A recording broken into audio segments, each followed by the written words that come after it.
जय हिंद साथियों, आज़ाद defence academy से उज्जैन से मैं राजेश मंडल आप सभी का स्वागत करता हूं। आज अपन करने जा रहे हैं जो है गुलाम वंश या मोहम्मद गजनवी गोरी से रिलेटेड इम्पोर्टेंट क्वेश्चन, जिसमें बताएंगे देखो इस तरह के क्वेश्चन आपका एनटीपीसी ग्रुप डी या पटवारी या कोई सी भी एग्ज़ाम में आने वाले हैं गुलाम वंश से रिलेटेड। तो प्लीज़ आप वीडियो को लाइक करें, साथ ही चैनल को सब्सक्राइब करना ना भूलें, क्योंकि एक ही बात कहना चाहता हूँ कि एग्ज़ाम में जो भी क्वेश्चन आएंगे आपके, तो आप इनसे रिलेटेड ज़रूर क्वेश्चन आप कर पाओगे। ठीक है, इतनी सी कहना चाहूँगा। पहला क्वेश्चन है अपना, चंद्रावर का युद्ध कब हुआ था। देखो आप सभी को पता ही चंद्रावर का युद्ध 1194 में। कब हुआ था चंद्रावर का युद्ध? 1194 में। अच्छा बताओ, 1194 यानी डी ऑप्शन आपका क्या है? इसका राइट आंसर है। 1194 में कौन सा युद्ध हुआ था? चंद्रावर का युद्ध। ठीक है, डी ऑप्शन क्या है आपका? Right answer. अच्छा, 1191 में कौन सा युद्ध हुआ था? आप सबको पता है, तराइन का प्रथम युद्ध, और 1192 में तराइन का द्वितीय युद्ध, और चंद्रावर का युद्ध 1194 में। वही हम अगले क्वेश्चन की अगर बात करें, ठीक है, तो अगला क्वेश्चन है अपना, रजिया सुल्तान की हत्या कब की गई? रजिया सुल्तान की हत्या कब की गई? तो आप सबको पता है रजिया सुल्तान की हत्या 1240, यानी सी ऑप्शन आपका क्या है? सही है। रजिया सुल्तान गद्दी पर कब बैठी थी? 1236 में, और हत्या कब की गई? 1240।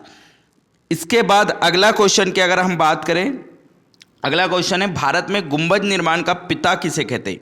ठीक है, तो आप सभी को याद रखना है, गुंबद निर्माण का पिता किसे कहते हैं? इल्तुतमिश, यानी आपका बी आंसर क्या है आपका? राइट। ठीक है, इसके बाद इक्ता प्रणाली किसने चलाई? आपको याद रखना है, इल्तुतमिश ने।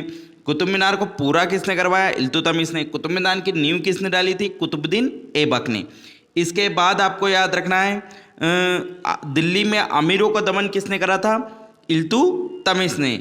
वहीं आप बात करें इल्तुतमिश के बारे में, तो शुद्ध अरबी के सिक्के किसने जारी किए थे? इल्तुतमिश। ये सारे काम किसने करे थे? इल्तुतमिश। अगला क्वेश्चन अगर हम देखें, तो अगला क्वेश्चन है, कुतुब मीनार की ऊंचाई कितनी है? ठीक है, तो कुतुब मीनार की ऊंचाई अभी आप लोगों को याद रखनी है 234 फीट, मतलब ए ऑप्शन आपका क्या है? राइट आंसर है।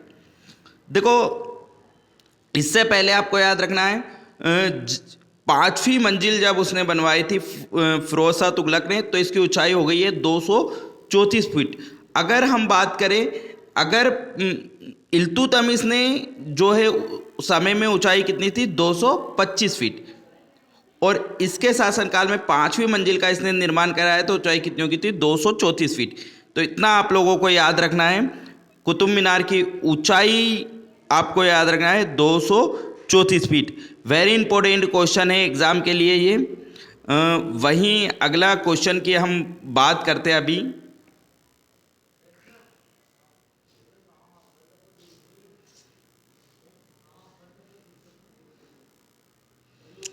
ठीक है, अगला क्वेश्चन की बात करते हैं, कुतुबुद्दीन ऐबक का मकबरा कहाँ पर स्थित है?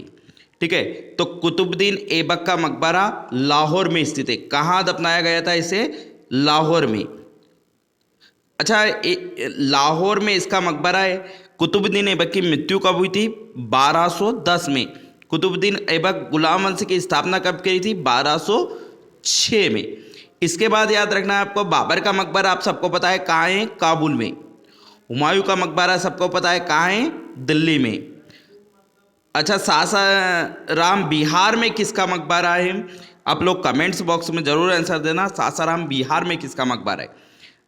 अगला क्वेश्चन की अगर बात करें, गुलाम वंश का अंतिम शासक कौन था?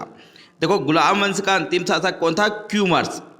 मतलब आपका कौन सा आंसर सही है? आपका सी ऑप्शन सही है। क्यूमर्स क्या है आपका? राइट आंसर है। देखो गुलाम वंश का स्थापना किसने की थी? कुतुबुद्दीन ऐबक ने।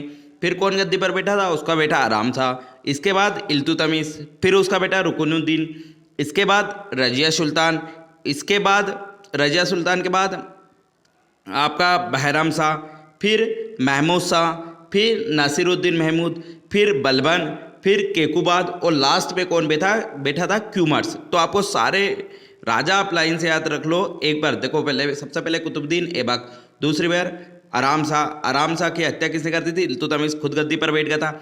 इसके बाद रुकनुद्दीन, है ना, इसके बाद रजिया सुल्तान के बाद बैरम शाह, फिर महमूद शाह, फिर नसीरुद्दीन महमूद, और फिर बलबन और केकुबाद और क्यूमर्स। इस तरह आप पूरे राजा रिवाइज कर लो, ठीक है। अगला क्वेश्चन है, मोहम्मद गजनी ने जाटों के विरुद्ध अंतिम आक्रमण कब करा था? तो इसका ए ऑप्शन आपका क्या है? सही। ए ऑप्शन आपका क्या है? आपका राइट आंसर है 1027। ए इसका राइट आंसर है। अच्छा, अगर हम बात करें तो 1025 में मोहम्मद गजनी ने कहाँ आक्रमण करा था? सोमनाथ मंदिर पर। सोमनाथ मंदिर गुजरात पर इसने 1025 में आक्रमण करा था। वहीं अगर हम बात करें तो जाटों के विरुद्ध 1027 में। अच्छा, 1008 में इसने नगरकोट के विरुद्ध करा था। 1001 में इसने किसके विरुद्ध करा था? जयपाल पर। भारत पर कितनी बार आक्रमण करा? टोटल 17 बार। 17 बार आक्रमण किसने करा था? मोहम्मद गजनी ने। और 1025 का सबसे फेमस याद रखना, सोमनाथ मंदिर गुजरात पर इसने आक्रमण करा था, ठीक है। 17 बार भारत पर आक्रमण करा था मोहम्मद गजनी ने, ठीक है। अगले क्वेश्चन की हम बात करते हैं, तराइन का द्वितीय युद्ध कब हुआ था? ठीक है, तो तराइन का द्वितीय युद्ध आपको याद रखना है 1192 में। तराइन का द्वितीय युद्ध कब हुआ था? 1192 में। अच्छा, तराइन का प्रथम युद्ध कब हुआ था? डी ऑप्शन इसका राइट आंसर है, तो यहाँ डी करेक्शन कर लेना आप। 1192 में प्रथम युद्ध आप सबको पता है 1191 में, और द्वितीय युद्ध कब हुआ था? 1192 में। अच्छा, प्रथम युद्ध में कौन विजेता रहा था? पृथ्वीराज चौहान। और किसके बीच हुआ था? गौरी। तो पहले युद्ध में पृथ्वीराज चौहान जीते थे। दूसरे युद्ध में कौन जीता था? तो आप सभी को पता है, दूसरे युद्ध में गौरी जीता था। किसके सहयोग से जीता था? जयचंद के सहयोग से जीता था, ठीक है। तो तराइन का प्रथम युद्ध 1191, तराइन का द्वितीय युद्ध 1192 और चंद्रावत का युद्ध 1194। इस तरह आपको याद रखना है, ठीक है गाइस। तो मैं बस एक ही बात कहना चाहता हूँ कि आप प्लीज़ चैनल को सब्सक्राइब कर लिए, साथ ही वीडियो को लाइक करना ना भूलिए। धन्यवाद आज़ाद डिफेंस से जुड़ने के लिए।